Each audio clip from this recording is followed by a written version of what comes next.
Hi there. Welcome to Bourbon Turntable. This is the show that blends the love of music with the love of whiskey. Tonight, we have a really special guest.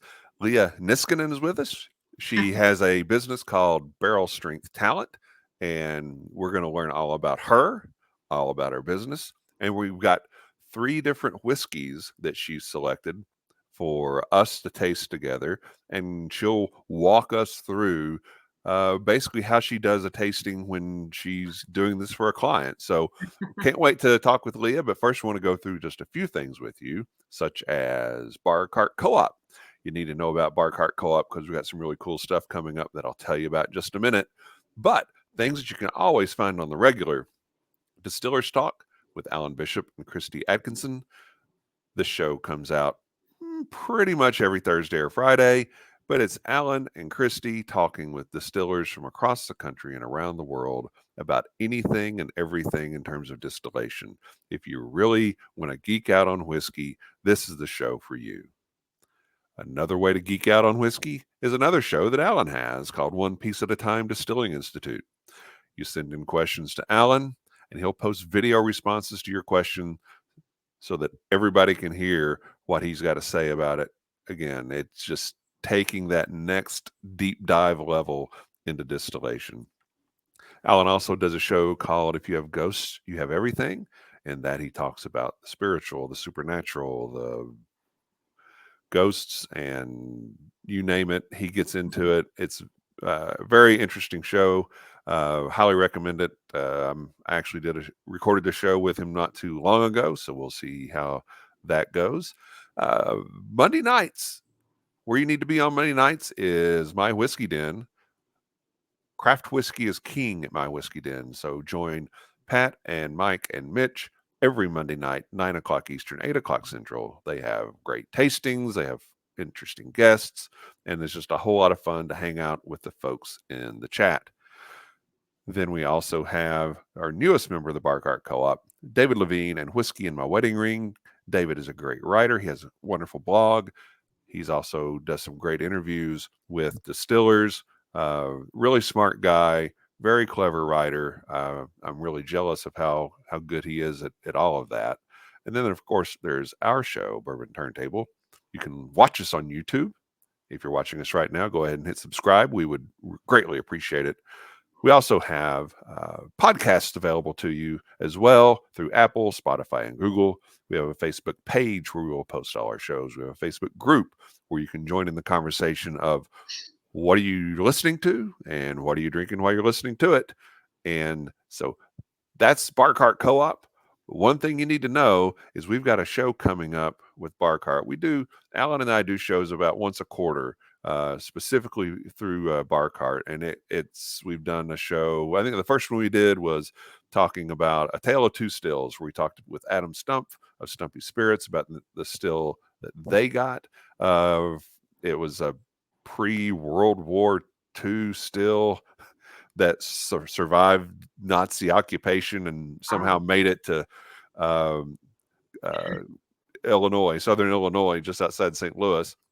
And then had also on that same show, we had Todd Leopold, where we talked about his infamous 3-chamber still. So we've done probably 8 of these shows over the last couple of years.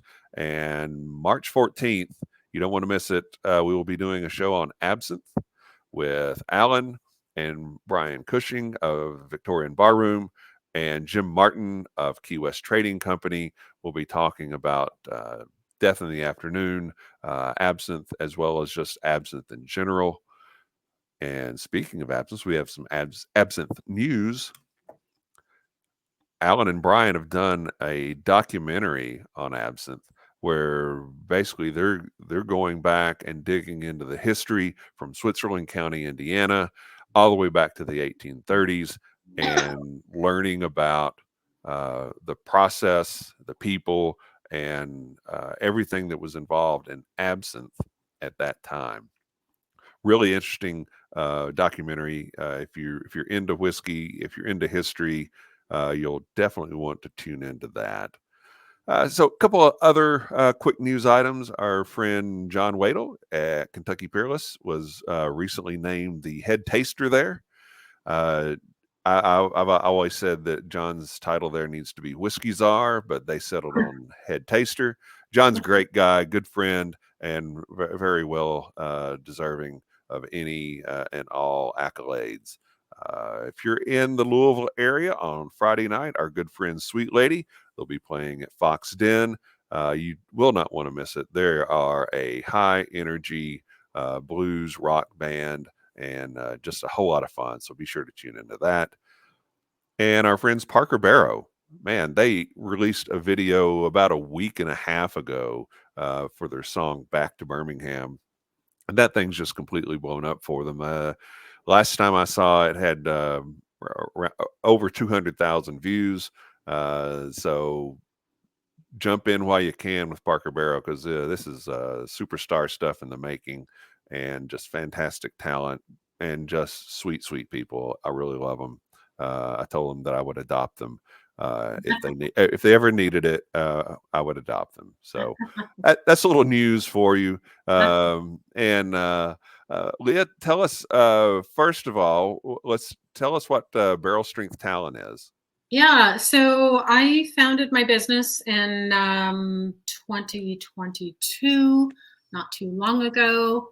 Prior to that, I had been working in the whiskey business for, some time. I actually moved from my hometown of New York City down to Kentucky for a little bit in 2014 to learn about whiskey, and I worked on the Bourbon Trail there with the Mint Julep tours. Mm-hmm. I figured that would be the best way to cut my chops and get my knowledge, just actually to move to Kentucky and be there for a while. I absolutely loved it. I lived in your neck of the woods, as we talked about, and the Highlands, actually, on East Breckenridge.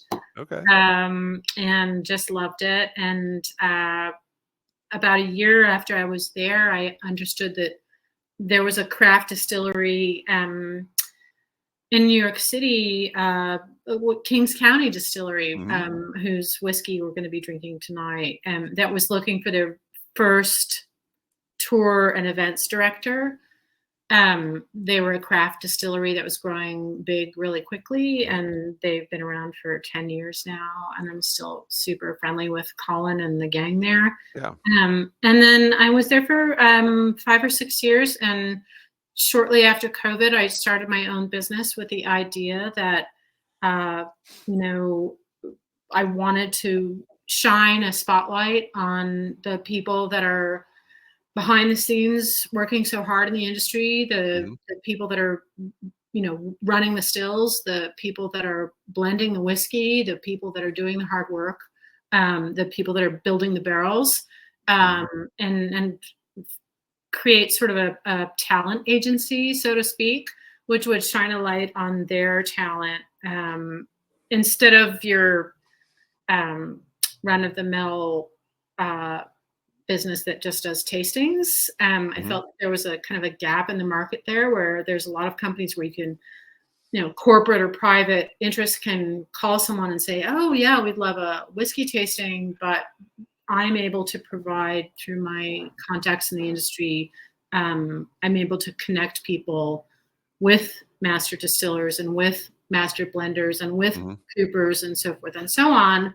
So, it's from soup to nuts. It's very customizable. I work with clients really carefully. They can call me up and say, we're interested in talking to a blender about the blending process, so I can set that up for people, either if it's a private affair or a corporate affair, so forth and so on. And it's worked really well. And I'm also branching out. Interestingly enough, I'm branching out quite a bit lately into Scotland. So I'm happy to be on the show tonight and talk about bourbon again, which I sort of feel like my roots in whiskey are bourbon based. But I am working with the Edinburgh Whiskey Academy in Scotland now. They are what they do is they provide certification courses in single malt whiskey and in sensory evaluation, and they're really well respected. And so I'm sort of doing that as a franchise now as well. Nice. So it's fun because, when you start your business, you have a goal and a mission in mind, and it's always interesting to see where it goes. Yeah. It goes down a lot of different paths. So I'm glad that I can kind of do both. Yeah. Now. Now, but personally, you're in New York now. Oh yeah, yeah. And So yeah. So when I said the Edinburgh Whiskey Academy, so my relationship with them is I'm the first person in New York City to give their courses in person.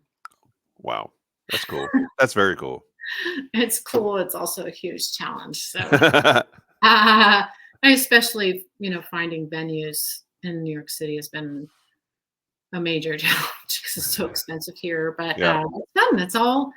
It's all good, and it's really exciting. And I talk to distillers all over the country every week for various reasons. I also have a blog on my website where I interview distillers, and it's not a secret, but I am going to be turning those interviews into a book. Oh, great. That's my goal for 2025 is to turn those into a book. And I have great interviews with not just with distillers, like Alan Bishop and super cool distillers, but also blenders and people that are adjacent to the business in one way or the other that are just really cool and have great stories. So. Well, that's awesome. Yeah. So, I mean, there's a lot that, I've looked through there's a lot that you've already got there to pull on, and you'll just be adding to it between now and then, I'm guessing. Exactly. Yeah. So are you from New York originally? I am from Virginia. So Okay. I'm actually I was born and raised in Falls Church, Virginia. Okay.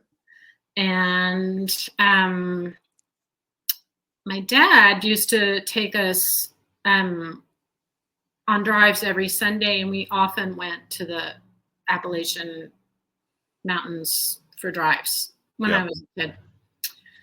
So it's probably all his fault, but I got really interested in that whole culture, and I thought it would be a really cool idea to do a show with you about whiskey brands and whiskey products that have direct roots in moonshining, which has always been a great fascination for me.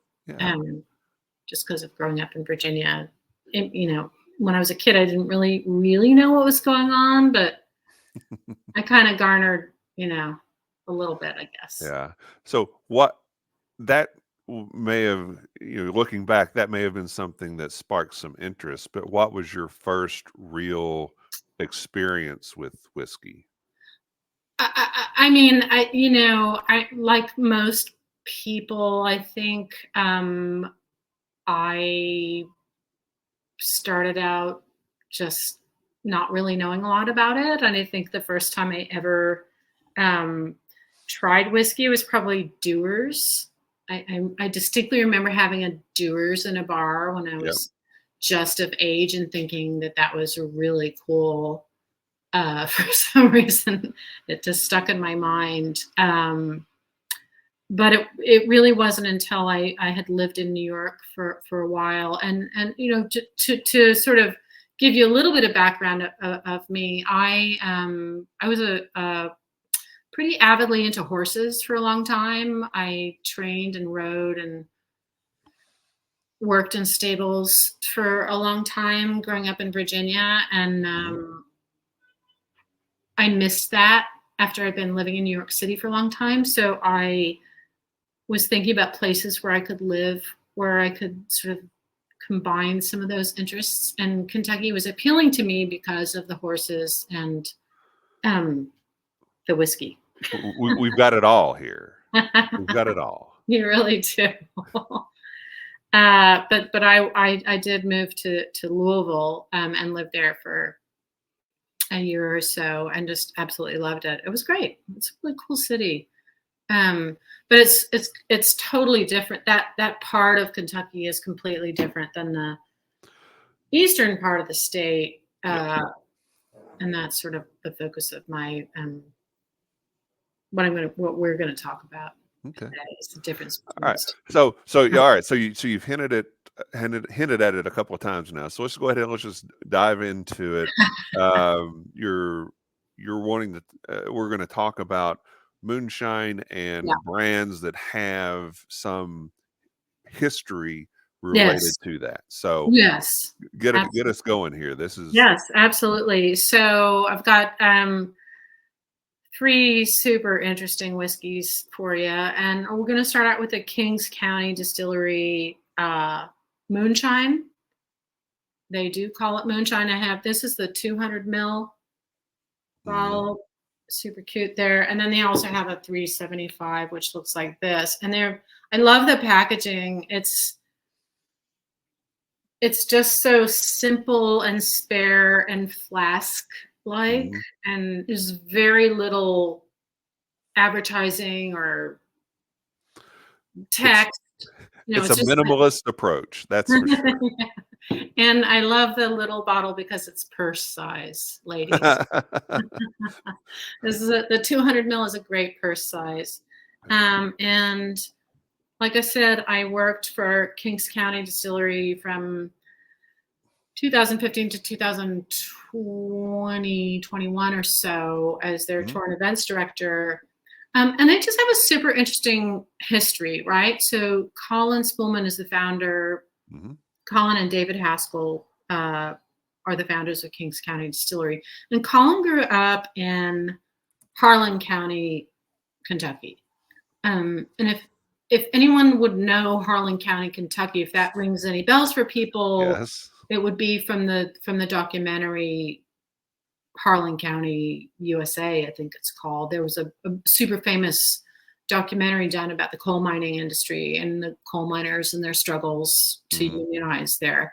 So that's where Colin grew up, and Harlan or the TV show Justified. Yes, which is a fantastic whiskey oriented show. Yes, exactly.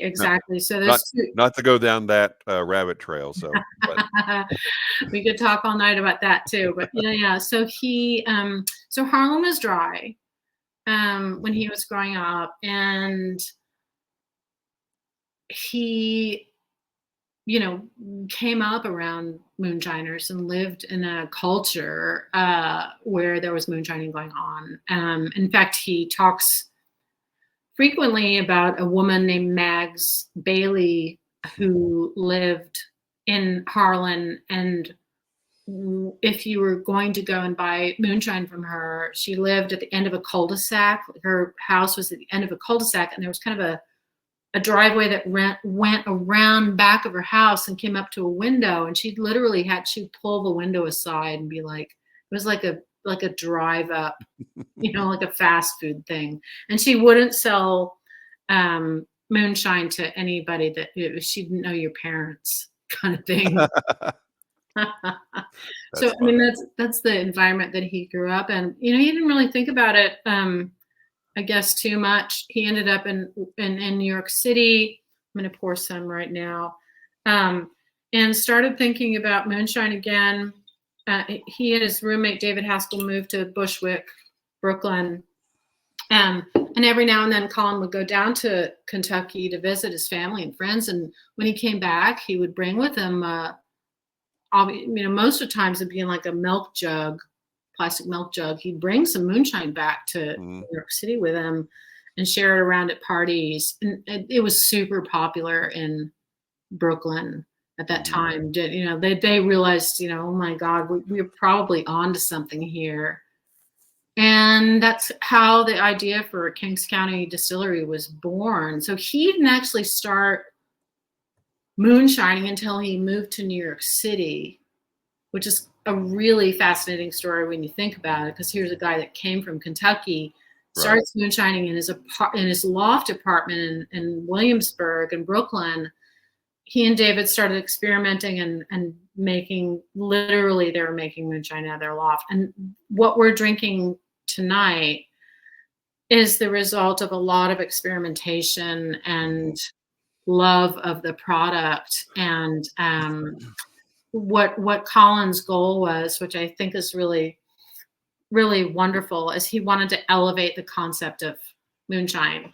So kind of make a moonshine that was something that you could sip, literally sip just like a fine single malt or something like that. And I think that's a lovely intention. And I think they achieved that really well. So, but to be clear, this is not produced in his loft in Brooklyn. This is well, no, this is the well, no, obviously not, because that couldn't have been the case. I wish I could have got my hands on some of that early stuff. But when they founded Kings County Distillery back in 2010 and got their legal license, and they were one of the first people to start a craft distillery in New York City, they were committed to making whiskey and making whiskey only, which I think is super admirable. And they were just going to wait it out and put their stuff in small barrels and wait it out until they had their own stuff and never source. So this is the result of that intention. And I think it's really lovely. Okay.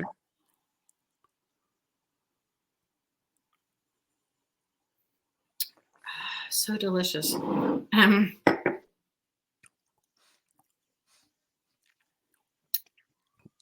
It's definitely corn. It's Yeah. You get the corn sweetness most certainly. This is 80 proof. So for the most part, if you're drinking real moonshine, Yeah. you're going to be well north of 80 proof. Yeah. Yes. Again, the intention was to make an accessible and sort of lovely moonshine for people. And I think so Kevin, this is it's distilled on pot stills from Scotland, right? So they get it's double distilled on pot stills from Forsyths in Scotland, and it's 80% corn from upstate New York and 20% malted barley from Scotland. Right. So it's just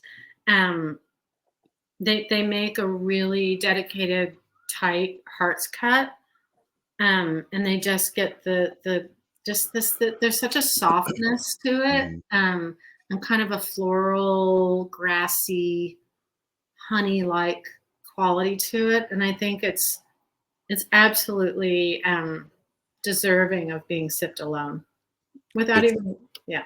It's extremely clean. It really is. If I don't know what the weather is like in New York today, but today it's warm. Today in Louisville, it was 70 degrees and sunny and a nice little breeze. Yeah, it's that way here too. If we had a clothesline in the backyard with freshly washed sheets hanging from it, it would have a little bit of this note to it. That's a lovely, really clean, it is fresh. Yeah, it's fresh. It really is. It's just, you're right. It's so fresh and so lovely and so grassy and floral, and I just love it. It reminds me of when I was growing up in Virginia and smelling the honeysuckle vines. It has that vibe to it. It could be an aperitif. I think they really achieved their goal with this. Do they use this mash bill for any of the other whiskeys that they make? I think it's common with their bourbon as well. Okay. I think their bourbon is also 80-20 with malted barley from Scotland. I think it's about the same thing. And the bourbon is also super clean, and they're doing all kinds of amazing expressions now. They're doing rye. They do beautiful rye whiskeys, and it's really interesting the way they've developed. And I think what I like and respect about their mission so much is that they were positioned to not have to source. A lot of people aren't, and that's okay. And I'm, like I said, sourcing is not a crime. If you're transparent about it, a lot of people have to do it. And we'll talk about that when we go to the next whiskeys, which are both sourced. Yep. But they did sit down and say, it's just going to be coming out of our backyard. And with the exception of the malted barley from Scotland, which I think is a unique addition, because after all, New York City is a melting pot of cultures, and I think they've done everything right, and they made this moonshine that's just clean and fresh and lovely and accessible. Well, it gives you some idea of what the genesis was for their bourbon.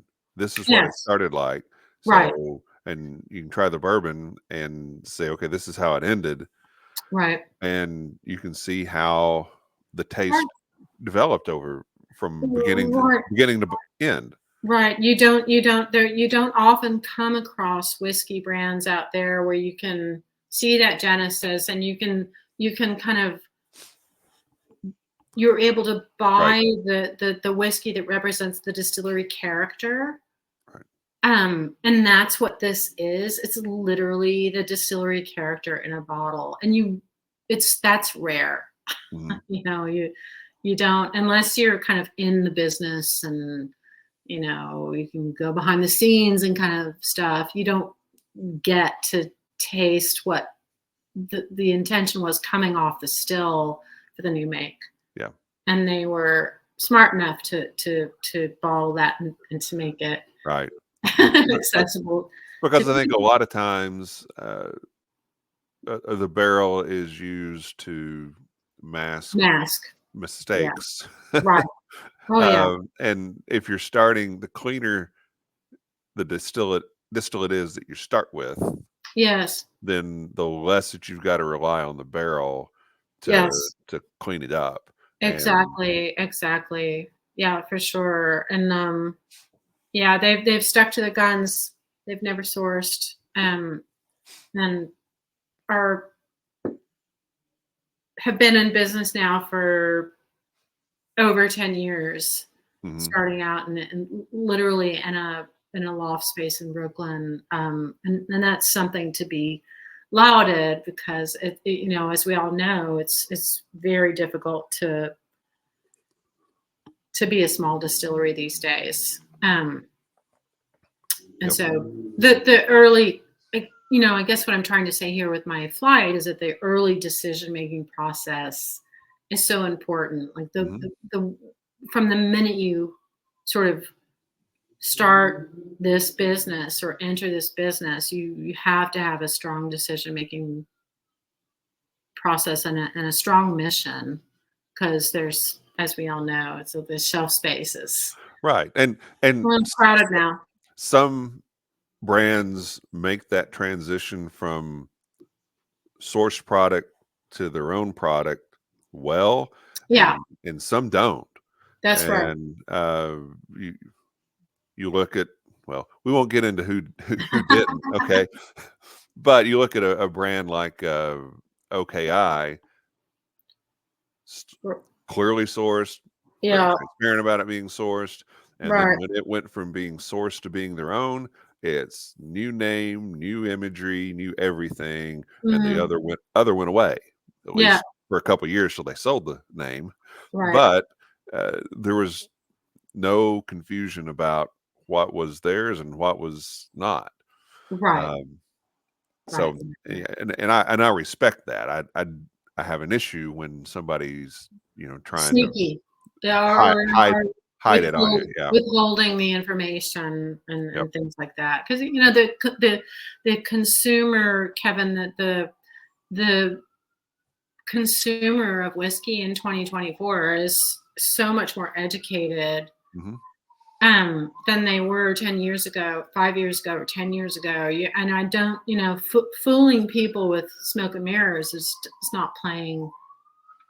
It just, it's not going to play as well as it used to. In fact, just before we go on to the next whiskey, I wanted to mention that I listened to Fred Minnick's podcast today. He was talking about whether or not there's going to be a bust in the bourbon market, and he was talking about how the trend now with retail, people go into the retail, they go into liquor stores now, and they're reverting to their go-tos more. So like if people have a go-to for their bar, they're just reverting. The trend is that they're reverting more towards whatever they like if it's Wild Turkey or if it's Maker's Mark or something like that. That's the bottle they're buying. And there's a reticence happening now to buy smaller independent craft spirits, which I think is a shame. Right. But it's something that we have to think about. And something that anyone getting into the business of making whiskey should think about. It's, Yeah. And I talked about that a little bit last week as well. And there's still a lot of money being poured into distilleries, new distilleries, as well as ridiculous money, big distilleries, and I'm hoping that people don't regret it, but heard some rumors this week about a pretty popular NDP that is likely on their way out, and I'm not surprised. And you ride the wave as long as you can, and then hopefully you can get off that without breaking your neck. But yeah, it's an interesting time. I mean, the last few years have been interesting in a different way, in that the way everything is kind of the wave has kind of raised all the boats. And now we're going to see who's fit enough to survive. What else is new? Right. I mean, everything's a cycle, and if anybody thought that this was going to glide on forever, then you've not paid very good attention to history. But exactly. So let's talk about the next whiskey. Let's do it. So this one, so the bottle, first of all, I just want to say how different the packaging is on this. I mean, you got this bottle, right? Yeah, I do. Oh, here we go. So Clyde Mays, it's completely different packaging and bottling than the Kings County. It's got a lot of stuff going on there, but I really like it. I think it's beautiful, and I love the way that they have this sort of on the top right here is it's like a little film strip, like this little movie of the family. I don't you can see that. It's like a mimic of a film strip. I think that's really cool. Yep. So on the opposite end of the Kings County Distillery, really spare and simplistic design. I like this. It immediately drew my attention when I was in the store. I felt that the picture of Clyde Mays was true to who he was and what he looked like. And Clyde Mays was a real guy.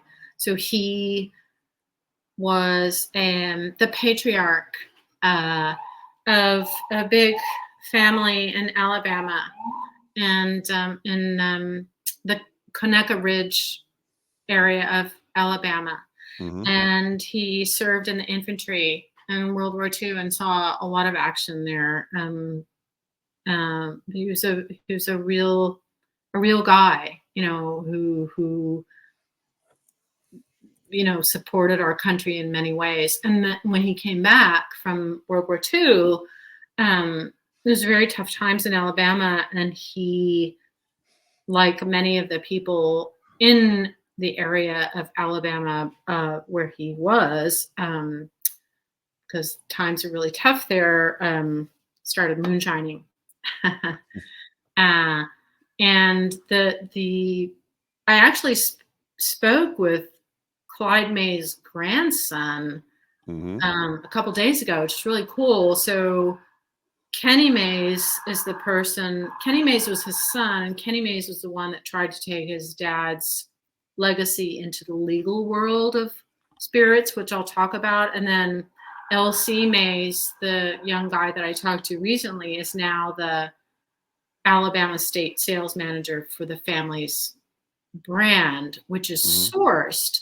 But the cool thing is that they're opening up a legal distillery in Troy, Alabama for the first time in so many years. And they're building a distillery there on the Clyde Mays brand. So I love stories like this. I love people that had to source for whatever reason for a while, and now they're actually building their distillery in Troy, and they're going to be bringing so much positive stuff to the community, employment-wise. Their distiller is going to be Tyler Huff from Neely Brothers, from the Neely family, so that's super exciting. And it's also exciting because Alabama actually enacted prohibition in 1907. So like way before the nation, enforced it federally. Alabama was a very dry state. And they're still, to this day, Kevin, what I find fascinating about this story, amongst other things, is that there's still 24 counties. In 2024, there are 24 counties in Alabama that are dry. So it's like the struggles that these people had to go through to just make juice that was legal has been a real fight. So on the bottle it says available since 1946, legal since 2001, and that's the truth. It really is the truth, because Kenny May and his father, Clyde Mays, made moonshine starting in 1946. And Clyde Mays was put in jail.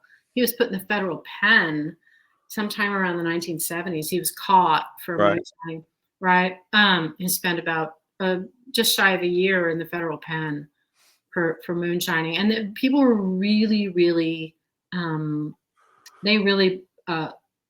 federal agents really hit hard on Alabama. They arrested a lot of people for moonshining. People think that it's that didn't really happen, but they arrested thousands of people for moonshining in Alabama during that whole time. And before we take a sip, I just want to I have this really cool factoid that I must share with you. So Clyde Mays went to prison in 1972, I want to say it was. And at that time, the Attorney General of the United States was John Mitchell. Remember him from the Watergate scandals? He was the person, he was heavily involved in the Watergate scandals there, and they went to this same prison, which I think is just a cool fact. But also the Flock family, who started the whole NASCAR thing, came out of that area of Alabama, because there was so much federal force coming down against the moonshiners in Alabama that you need a fast car to get away from these people. Right. And that's how the Flock family was from that area in Alabama, and they were the the beginnings of NASCAR, which I think is Which had its roots in moonshining. Yes. yeah, Yeah. exactly. So what we're trying now is the Clyde May Street Hmm. bourbon whiskey. So again, this is sourced. This is MGP. But the thing to understand about this also, Kevin, which I think is kind of interesting, right, is that in 2001, so Clyde May's son, started producing whiskey legally in 2001 at MGP. And this is way before the craft whiskey movement started, really by about 10 years, yay? Okay. So they were doing it because it was still illegal to make whiskey in Alabama at that time. So they weren't just sourcing because they didn't want to wait to make money or they didn't want to wait for their barrels to age. They were sourcing because they kind of had to. Right. And so they've had a relationship with MGP for that long, which I think is kind of cool. And the if I know the story correctly, their barrels are actually housed and dumped and bottled in Florida as opposed to Alabama. I don't know about that, but maybe that's true. Yeah, I did talk to Elsie Mays. We didn't talk about that, but that's also interesting. Yeah. It says bottled by Conecuh Ridge Distillery, Cocoa, Mhm. Florida. So I think it's really tasty juice and lovely liquid. I think it's a little buttoned up on the nose. I don't get too much there, but I think it's lovely. And one of the kind of things that I really like about it is it has this roasted peanut mhm. note going on in the finish, which I think is incredible. And this is a whiskey that I want to watch and see how it develops, because I think they're doing everything right, and it's coming from a place of love and family history and people that did moonshine and had hard times and had to do all these things. And Kenny May, Clyde May's son, was really instrumental in the lobbying to get that area of Alabama to become legal, Mhm. and for good reason. So when you talk about the reasons for people sourcing, I think there's kind of no better reason than that. I mean, your dad was a moonshiner, and Clyde Mays prided himself in making really, really great shine. Mhm. And when you think about shine, and not to kind of go down a rabbit hole about moonshine now, but when you really think about it, what these people were doing was taking equipment and equipment to set up stills and to make moonshine into the woods or the forest near a water source, right? So Mhm. they have to schlep all this stuff into a place where no one can see them do what they're doing, right? Right. They make the shine, it takes all this time, and then they have to break everything down. Right? They're not just leaving the stills there. They're actually breaking everything down and getting all that stuff out of there and then taking it out of that place. So it's for that reason I don't know, I just have so much respect for people that did that, as a way of supporting their families and supporting their Sure. communities. Well, and it's an agricultural thing. I mean, Yeah. it's these are the grains that we have that from our farm that we didn't sell or use for some other purpose, and uh, what are you going to do with it? Well, you're not just Right. going to let it rot. You're not just going to throw it out. So Mhm. they started making whiskey out of it. Right, and it was, because it was illegal, it was an act of civil disobedience, which I'm a huge supporter of. Uh, you do things that you and Yeah. not hurting anybody else, but you just, you know, laws maybe not fair there. What do you think of this one, Kevin? Um, I think it's good. Yeah. It's good MGP whiskey, and Mhm. got I don't have any issue with that. I would, when people source like this, I would like to see them, at least with some expressions, Mhm. do something different. Yeah. Either we're going to blend it in some way, or we're going to secondarily age it in some way, as Yeah. opposed to dumping a barrel and putting it in a bottle. Right, right, right. Right. Bring some creativity to it. Put Yeah. some of yourself and your brand and your product into it, Mhm. and then let's try that. Mhm. Because there's hundreds of brands Oh, I that know. are sourced MGP, Yeah. Yeah. and yeah, I appreciate the fact that they're very transparent about where this comes from, and like we discussed before, not everybody is, Yeah.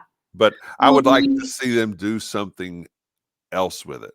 But now they're at the point where they're getting ready to well, they're gonna do make their own thing. yeah, the exciting the point of having the whiskey with you Hmm. is to say, "Hey, this is really exciting." Alabama was one of the first places to enact prohibition. Most of the counties there are dry, and Hmm. these people struggled really hard to bring this legislation around, and they Oh had to yeah. source yada yada. And also their what I couldn't get my hands on was the 6-year special reserve bourbon, which Fred Minnick actually called one of the best whiskeys of 2024, best 100 whiskeys of 2024. So when you say you want to see a development in sourced whiskey, they're obviously doing that, and that's exciting. And I want to see what happens when they are making their own juice in Alabama for the Hmm. first Yeah. time. And I think when you were talking about Tyler Huff, you said that he was Neely Brothers. He was with Yeah. Nelson. He was with Nelson Greenbrier in Oh, Nashville. Nelson Greenbrier. Yeah. Yeah, my Yeah. bad. Yeah, Yeah. yeah, yeah. Right, right. Yeah. He's a super respected guy. Sorry, my bad there. No, that's fine. Yeah. There is a Neely who has moonshining roots here in Yes. Kentucky. I thought, I don't remember that No, Royce no, no, it's had a Nelson brother that was a distiller, Yeah, but Nelson yeah, Greenbrier. yeah, okay, Right, right. Yeah, my bad. no problem. So yeah, I like to see people like these people succeed, especially people that have roots in Hmm. moonshining, Yeah. especially when moonshining is part of a community sustainment effort in these places. You know, people that live on the coast, like me in New York City and Hmm. Los Angeles, and people that have never lived in the South don't kind of understand that culture. Where at one point it is a part of the culture where you just have to do it to survive. It's part of Right. it's a revenue source. Sure. We all need different revenue streams, and um, I admire people um, that do that. Yeah. No, I And mean, I know stories of people that, their family would make and sell moonshine, and it was to, supplement make income. It bills. was, pay for Christmas, Yep. pay property taxes, Oh, pay yeah. medical bills. Gotta There do was what you gotta there was a need do. for it. Yeah, Um, absolutely. and Yeah, but and then when you bought it, you didn't have to pay. We didn't have to pay sales tax, so that makes it yeah. real moonshine. So Yeah. So anyway, I just love the way that the flight kind of talks about different sort of yeah, moonshine environments from Harlan, Kentucky to Alabama, where it was dry for before the rest of the country was dry yeah, for prohibition and um yeah. I mean, Alabama is not against not to disparage anyone from Alabama, but Alabama is a horrible bourbon state. It just is. It just well really is. And hopefully the this Clyde Mays distillery and the work that they're doing and yeah. Well, distilling their own I stuff did will that. turn that around. That's where I saw the Foo Fighters. I actually I got on a plane and went to Alabama to see the Foo Fighters last summer because I didn't want to see them at a big festival, and that was their tour at the time. It Right. was like touring with a whole bunch of other bands, and so I was like, okay, well, I'll go down to Oak Mountain Amphitheater in Pelham, Alabama, and I did not regret it. It was Yeah. great. But So so yeah, we've got one more in the flight we're going to taste, but that's yeah, a good segue. Let's talk some music with you for a little bit. sure. Um, Foo Fighters is clearly a band that you love and a Yeah. concert that you've seen recently, but can you tell me, can you remember the first concert that you ever went to? Yes, it was Sly and the Family Stone in Detroit Well, that's in awesome. like 1973 or something like that. I think I was about Wow. 13. My family and I lived in Michigan for a year, in Plymouth, Michigan, Yeah. and I think that was the first Yeah. actual live concert I ever saw. And of course, it just changed my whole life. Yeah. So, Um, and that's a great first concert. I heard something today that I did not know. Larry Graham, who was legendary bass player for Sly and the Family Stone, Mm, his nephew is Drake. really? That was my reaction. I had no Yeah, idea. no idea. I thought, well, that's very interesting. I don't know that it makes me want to listen to Drake's music anymore than but Well, Dre's cool. I yeah. didn't know that. Anyway, there's a side note for you. So it's a great first concert. Do you remember a first album? Oh God. You know, when I first sort of when like music in general kind of Mhm, first came into my mind as being something that existed that was viable in my preteen years, right? mhm.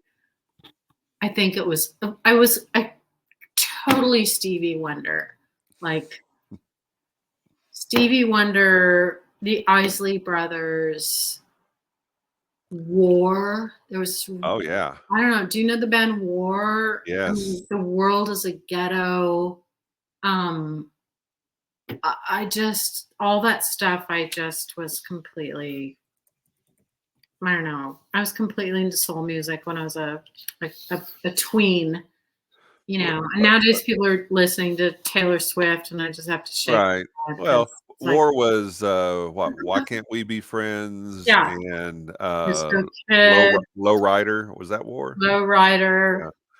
Yeah, Um, I mean, how can you compete with that? I mean, the song "The World Is a Ghetto" and the song "Low Rider." I mean, I used to listen to that and just go, "How does anyone make music as great as this? How is this even possible?" I just loved it so much. Tower of Power. Um, so you were really into soul and funk music then. Totally. Oh, that Yeah, yeah. That was sort of my early teen years. I yeah. was completely into soul and funk, and then I sort of graduated a little bit into um, Curtis Mayfield,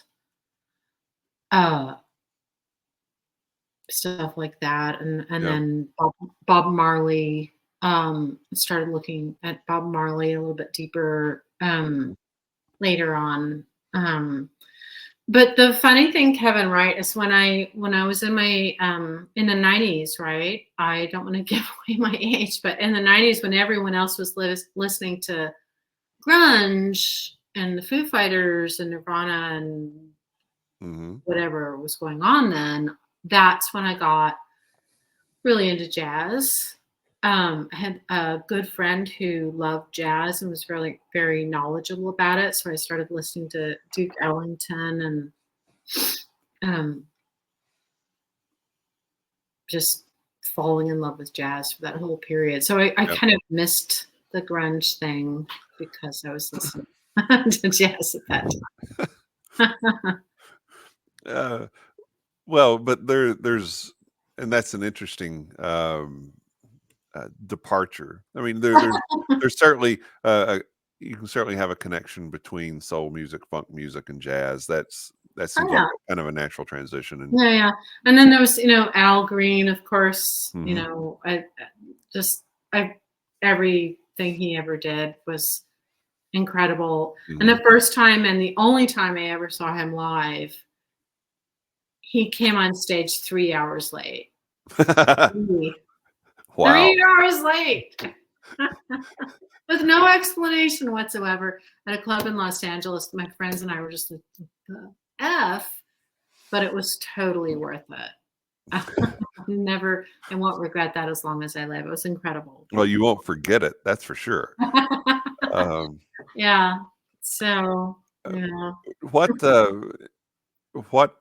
are there certain moments where you had a musical experience or you heard a song for the first time that I'll remember this forever, something that just really stands out to you?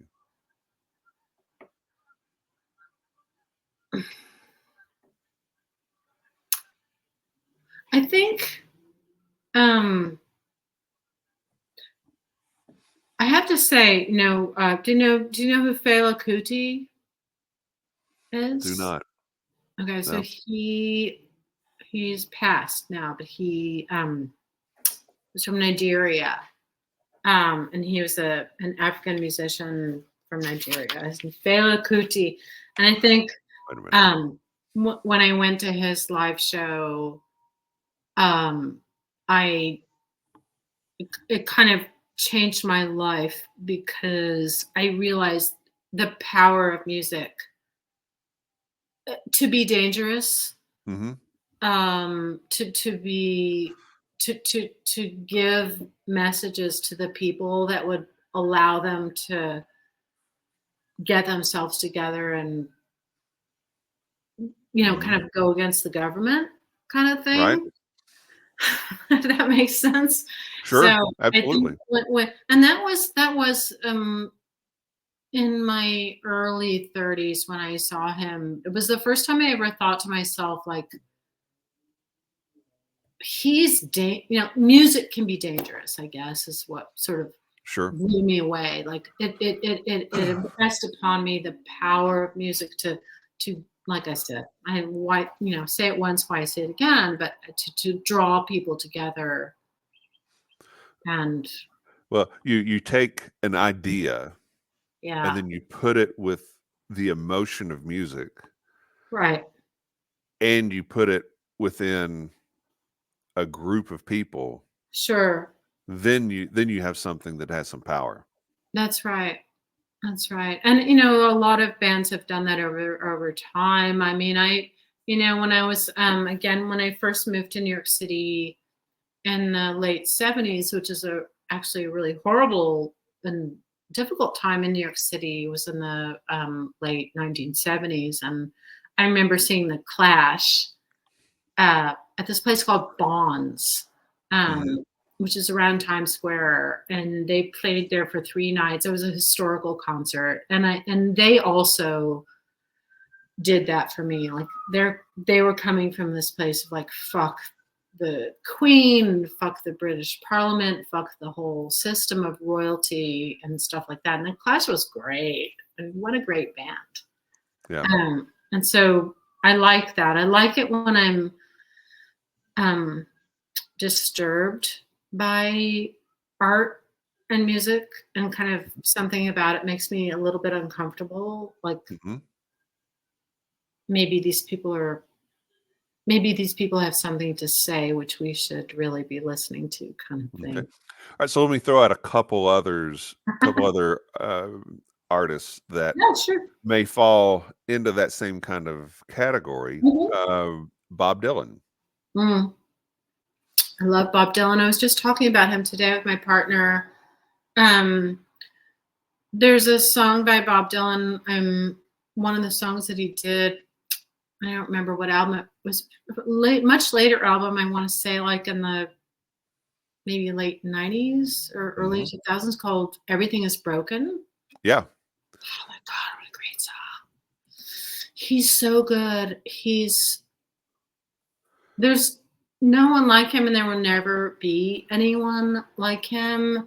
I saw him on my birthday a couple of years ago at the Yeah. Beacon Theater in New York City. Oh wow, that'd be great. Well, the thing was though, Kevin, he was in this weird mood, I guess, that night where he literally did all of his songs from like he was like this. He was like he sang, and then you could see Yep. was the back of his head. Yep. Like it was like he didn't care. It was like he was saying "fuck you guys." Oh, excuse me. I've seen. I think Everything's Broken's on Knocked Out Loaded, but I'm not. Let me hang on. I'm going to look it up before I. Could be. I love that song. Yeah, I love Bob Dylan, and I know that Oh Mercy, that's the album. So Mercy. He has this whiskey brand now. Yep. Heaven's Door. Yeah. Have you seen the new space in Louisville? No, I have not yet. I know they've got a distillery site that they're building up, and then they've got a tasting room that I'm not sure if it's open yet, but it's. I don't know. I suppose it's down in Nulu. Yep. That they're building it in an old church down there, I guess. So. Yep. And I'm again, they've obviously sourced everything up to this point. I think they have a much better sourcing partner now than they did before. And everything that I've tried from their new sourcing partner, which I think is Green River, has been very good. Oh, nice. But okay, Dylan, I've seen him 3 times. Once when I was in college, I saw him at an amphitheater in Nashville, and opening act was The Alarm. I don't know if you remember The Alarm. No, I don't. But they were great. But Dylan was fantastic then. It was he played. When was this? What year? This would have been 86, 87, Oh, something wow. like that. Yeah. So now I'm telling you how old I am. But everything was played, pretty much this is the album, this is how you hear the song on the album. And then I saw him another time where he didn't play guitar, he played keyboard. Oh, wow. And that made everything different. And then I saw him one other time where he played guitar, but it was basically a reinterpretation of whatever song it was that he was playing. So it didn't sound anything like the way you'd heard it before. And I think that he's still doing that a lot now. But well, he's getting on, and he's getting on in years. Yeah, he's pushing 80, I think. Yeah. But still out on tour. Right. Yeah, 82. He's 82 years old. Wow. Well, but anyway, Dylan clearly is someone who was part of the, Defiance movement. Yes. Yes. In a whole lot of ways, Right. And I think that influence continues, even today. I hope so. I mean, I hope so. I do hope so. I hope that, the younger people coming up won't just be clickbait Yeah. bullshit. One more band I want to ask you about that's kind of along those lines, completely different. Rage Against the Machine. Don't know them, never listened to them. Okay, well, if you're into, F the government, they're a band. They're a band for you. Well, not necessarily. Yeah, but okay. Yeah, no. I know about them, and actually, Kevin, it's funny. You asked me what one of my first concerts I ever saw was. Sly and the Family Stone was my first concert that I ever saw. The second concert that I ever saw was the Sex Pistols. I was literally all of probably 15 years old. Right. We saw the Sex Pistols in California at this place called the Cow Palace. Yeah. Which I don't even know is there anymore. But my mind was just, I mean, my mind was completely changed forever by that thing that they were doing. And so, yeah, shamefully, I've never listened to Rage Against the Machine, but I will now that we've had our have had our talk. But it's yeah, that if that's the kind of thing you're into, kind of thing that appeals to you, yeah, absolutely. We'll Something you need to. I'll report back to you on that Yep. one. So let's move to our next All righty, let's do it. whiskey. So again, the Wright brothers Wright is Brothers you hold Wright. the bottle, so Yeah, show. coal mine aged. So this is a company and a family that interests me a great deal. Kind of going back to the moonshining roots that we talked about. A flight is meant to take you somewhere, so I'm taking you on a journey here about moonshining roots with whiskey people. Yep. So lovely color. The reason that I'm interested about these guys is because of what they're doing with their barrel aging, which I talked to you about when we first got together. So yes. The Wright brothers have been in the construction business. They're a family business. They've been in the construction business in Eastern Kentucky for many, many, many years. The nexus, the sort of seed, the inspiration for them to create their own whiskey company, which most people think, well, if you're in the concrete business, why would you want to make bourbon? But there's a super cool connection, right? So they're a family business based in Pike County in Eastern Kentucky, right? Right. And I guess at one point, they were doing a lot of work because they're in the concrete business. They were doing a lot of work in coal mines. And as we all know, the coal mining industry it's going away, is mostly gone now in Eastern Kentucky. And in that absence, people have lost a lot of work and things like that. So Evan and Kendall Wright, who have this construction business, cement business in Kentucky, were looking around and saw that there was a property for sale in Pike County, Kentucky. And what they were, the people that were, it was 1,400 acres, I think. And what they were using it for was as a corporate retreat, because there's a big mountain, right? And so it's Eastern Kentucky, and then Western Virginia is right over the border. So if you think about the Hatfield McCoy thing, Right. there's this whole Hatfield McCoy trail and tourism site right around that Right. area. So it's right around the area. And they were looking at this property, and there was up on top of a mountain, and which was being used as a corporate, or was going to be used as a corporate retreat. And there was this big cabin on top of the mountain, and then there were all these cabins down below, and there was this beautiful tourism site for the Hatfield McCoy stuff, and that was a huge plot of land, right? And they're going around and looking at this acreage, and they realized that there was no one told them about this, there was a massive coal mine underneath this property, unused, defunct coal mine underneath the property, right? So they dug down there, and they went down there, and they realized that there was a huge underground mine down there.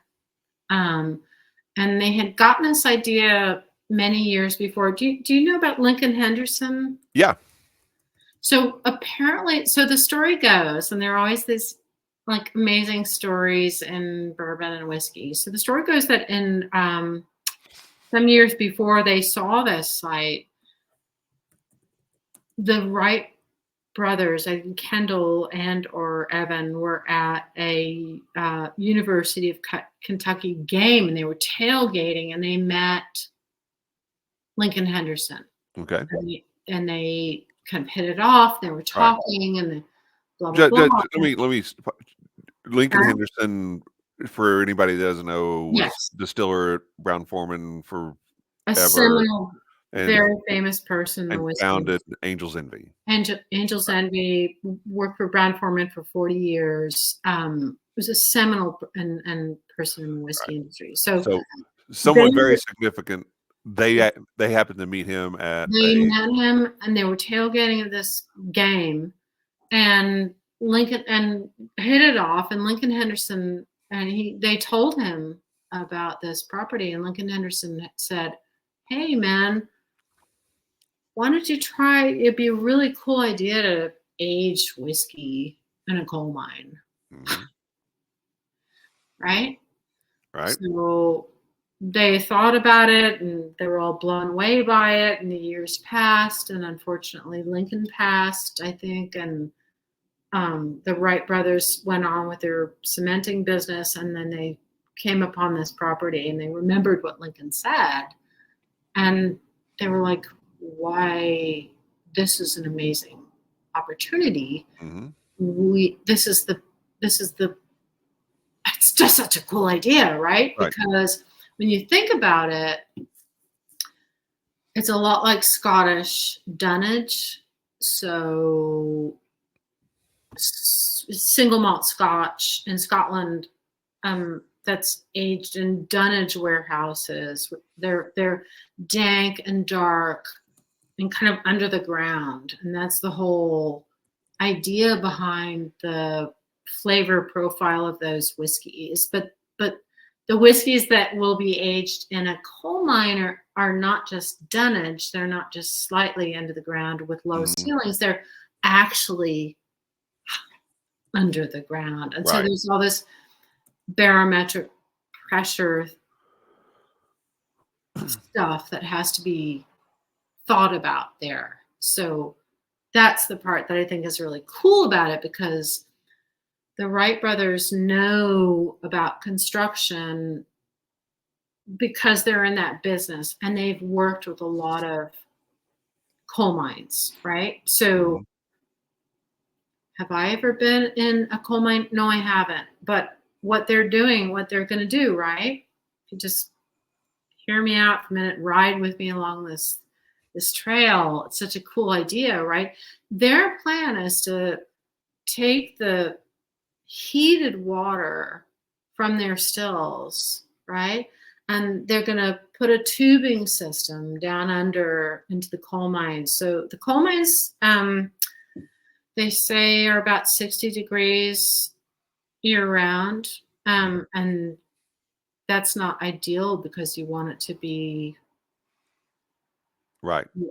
little temperature fluctuations help exactly, the liquid right? go in and out of the barrel. Yeah. But they have such a great idea, right? So they're going to take the heated water from the stills, put up a piping system in the coal mines, which will actually heat up the mines, and then they'll recycle that water, the cooled water, back into the distillery. Are you with me? Mm-hmm. So they're using the water from the stills and recycling it as a form of regulating the barometric pressure in the and controlling the temperature. And I am so excited about this. So I've listened to interviews with Evan Wright where he talks about the fact that it's actually much more expensive, right, um, to cool a barrel rick house environment than it is to warm it. Right. Okay.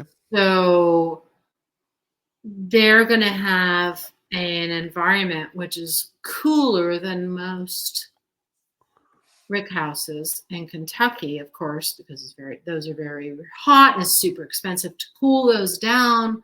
But they have this sort of built-in environment. I think it's like something they're talking about, something like 1,400 acres down there that they can actually warm with heat and then send the cooling water back to the stills.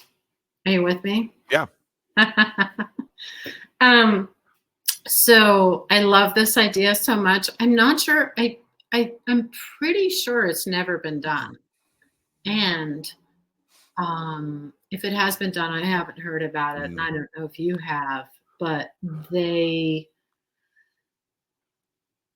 are really invested in this idea. And again, they're people who are starting their own distillery on site and will be distilling their own product on site and have been sourcing from somebody else. I couldn't get that information out of them. I tried to squeeze it out of them, but it was Yeah, they wouldn't tell me either, but it is Kentucky.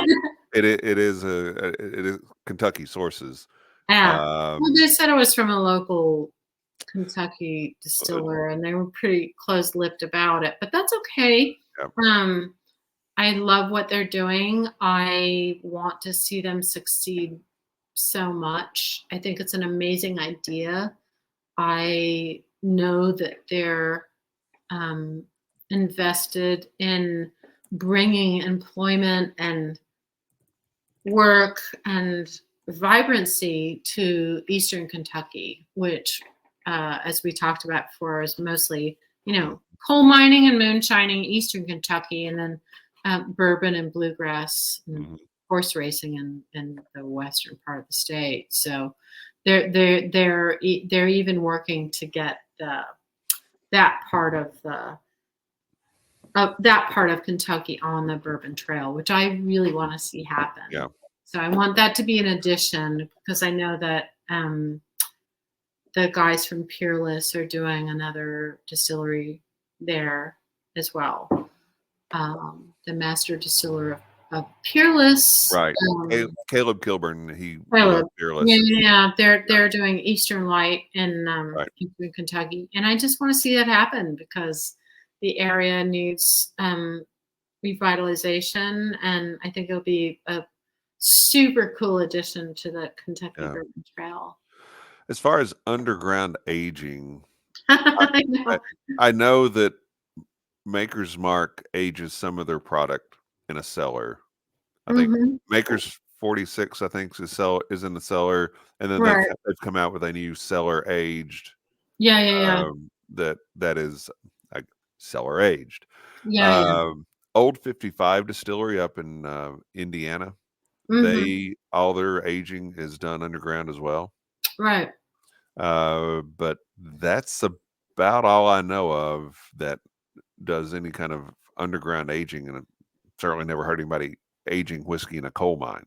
Yeah. I mean, I'm sure that I don't know the the depth that we're Mhm. talking about here, but I do know from reading Evan's notes and interviews that it's I don't know if you've ever like climbed up to a certain altitude or not and your ears popped, but when Mhm. you go down Yeah, into a coal yes. mine, every time a door shuts behind you, it's like a pop because you're having to adjust to that change in pressure. So they're talking about you know bringing people down there for tours and stuff like that. So it'd be Sure. really interesting to see what Yeah. happens there. Uh, what do you think? I think it's good. I like it. I enjoy it. It Good. and it's a unique again, talk about people that are sourcing but doing something with it. They're Right. doing that here. It Sourcing is all the is time. it is two different bourbons. Uh, Right.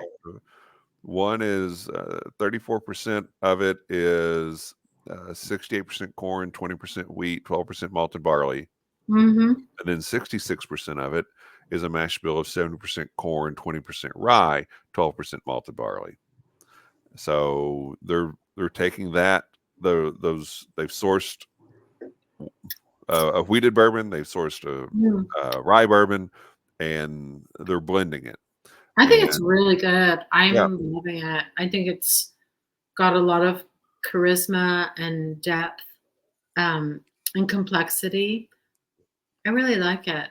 yeah, I do too. I enjoy it. It's got some nice little fruit notes in it. Oh, yeah. There's I think there's a little bit of apple in it, and then I get some cinnamon out of it, a little butterscotch, um, and Mm, I think it's real tasty. really good. I I have a guess where they might be sourcing. Um, my guess is Wilderness Trail, but that's just a guess. Yeah. I Uh, think you might be right there. yeah, Yeah, but there's nothing. yeah. The mash bill doesn't match the Wilderness Trail mash bills of what they release, but I know Mhm. that they routinely do contract distilling and have a variety of mash bills Well, I at think their disposal. yeah, I think for distilleries that can do it and have the facility to do it, doing contract distilling for others is righteous Hmm. and great. And Sure. I'd like to see more of that going on actually. But I think this Brothers Wright bottle is really good stuff. It's Yeah. Do you know the timetable that they have for opening and distilling their own? Not sure. I think it's going to be happening pretty soon. They're definitely working on it. I think it may be coming around next year. Okay.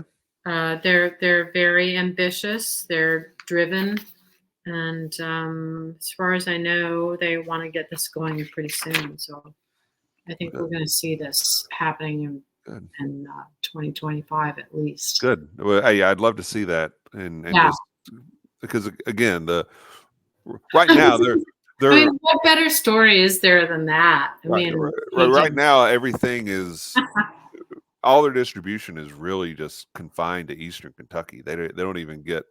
I think they hit Lexington, but I don't think they get any further west than that in the state. Mhm, mhm. Um, but you can go to their website, and I know they ship to some locations, but not all. So you can Yeah, check that out.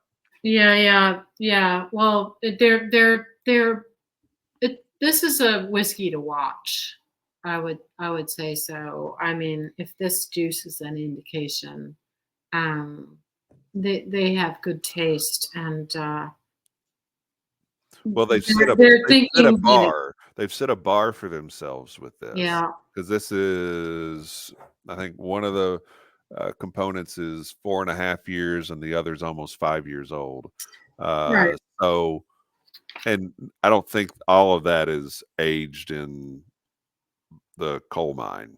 Yeah, well, the one that we tasted tonight, they said that was aged for 6 months. Okay. Okay. So But they bought the barrels, they put them in the coal mine for that's right. 6 months. And then moving forward, it will be an experimental Right. situation, obviously, where they do one for a year and one for 2 years or 5 years or whatever. Sure. Because you don't know. Yeah, and Nobody's they going don't to know. know. Right. So, and that's what I would love to be able to do Yeah, is, okay, I've got this bottle right here. I want to right. try what what it was that you put in the barrel. I want to know what that tasted like. And Yeah, now I'll try this exactly, and let's see what the impact of exactly. I the mean, coal that's mine aging is. yeah. I'm I mean, sure they've got that. I'm sure they've done that. If not, then well, that's a huge mistake. But yeah. Well, no, it's perfect marketing right there. I mean, because every bottle they put out, people. It's a way of getting people excited about it. Like this one has been yeah, 6 months. This one yeah. has been a year. At, Blah at, blah at, blah. at, at some point to get, I mean, and if you look at the website, they have maybe 3 or 4 different uh, bottles Yeah. uh, for sale, um, but most of them were sold out. So apparently, what they have, they're able to sell. They Yeah. just need to get that volume going. But once they have enough Mhm. product that they can really start to distribute, Yeah, yeah. being able to have somebody say, okay, here's what it tasted like before Oh, it's a the coal mine, and here's what it tastes like in the bottle now. it's really smart. That would be huge, Yeah. huge marketing thing for them. Yeah, yeah. They're what they're doing is super smart. I'm really looking forward to seeing what happens there. And also they are thinking large. They want to have, you know, they're smart. They're doing destination. They want it to be a destination whiskey distillery, which is trending right now, Kevin, where people can go and stay on site, Hmm. right? So a lot of distilleries are doing that. Really smart. When you talk about people having to drive from place to place and whatever, so they're going to be setting up a sort of cabin situation there, I guess. And they're also going to have they're looking to do a mini museum uh, about moonshining uh, on site. So Yeah, I was just pulling up their website to see if yeah, it had really cool a stuff. date. No, it's a great website, good information. I Yeah, just don't see something right offhand that says, "Hey, this is when we'll start switching over to our own product and what that process will look like." yeah. But I think soon. yeah, hopefully so. Yeah, Hopefully I so. think their plans are mostly 2024, 2025. Yeah. So All right. I think this was an interesting flight, an interesting discussion as far as going thank from you. the moonshine roots and moving into uh, brands and the development of a couple of different brands. I think that Kings County at this point is very well established and has a wonderful Yes. reputation. Yeah. Clyde Mays, they're getting ready to make that transition. Brothers Wright, they're just starting to get their name out, It's but exciting. it's what they've got in this bottle. I really enjoy, and yeah, Yeah. I'd I'd I'd recommend that. I'd buy that again. The brother's right. Yeah, absolutely, Yeah, 100%. it's great stuff. Great liquid for Yeah, sure. and yeah, it's gotta be good, because Yeah. the if it's not, people will look at, okay, coal mine aging, that's just a gimmick because Right. this to sell whiskey. And Right. if you do that, and some brands take that approach, and if you do, you'll sell one bottle, but you'll never sell the second. Right. And Right. so Right. that'll be the thing that'll tell the tale. And that's what For I think sure. is very interesting about watching these guys going forward. Of course. Of course. Yeah. Yeah. Yeah. Thank you so much, Kevin. This has been Well, amazing. thank you. I've had a really good time. We'll have to do it again Yeah. before too long. Let's Uh, do. but before we say goodnight, tell everybody where they can find you on social media. I am barrelstrengthtalent.com and at Barrel Strength Talent on Instagram, and all the same stuff on Gmail. That's my company. That's where you can find me. Check me out. I'm all over the place. Yeah, get into the website, get into Facebook. You can find Yeah, the articles that you've everywhere. written that at some point people will be able to buy in a book. That's right. As for our show, once again, you can watch us on YouTube. You can listen to us on your favorite podcast platform as long as it's Apple, Spotify, or Google. Facebook page is where you'll find all of our shows posted. Our Facebook group is where we'll talk about the things that we're drinking and what we're listening to while we're drinking it. Look forward to hearing from all of you all. I got a feeling that once the weather breaks consistently and I've got some time to sit on the deck and have a few deck pours, I'll have something that I'll be listening to while drinking this weather dry. But until then, if you get a chance to check that out, I highly encourage it. Clyde Mays, follow them, what their story is. And, Kings County, you probably heard of them, but really good stuff. First time I've tried this moonshine, I'm definitely going to do a side by side with this moonshine and the bourbon that they've got. So until next time, on behalf of Leah and myself, thank you all for watching. Cheers, love, and free bird. Thank you, darling. Good night.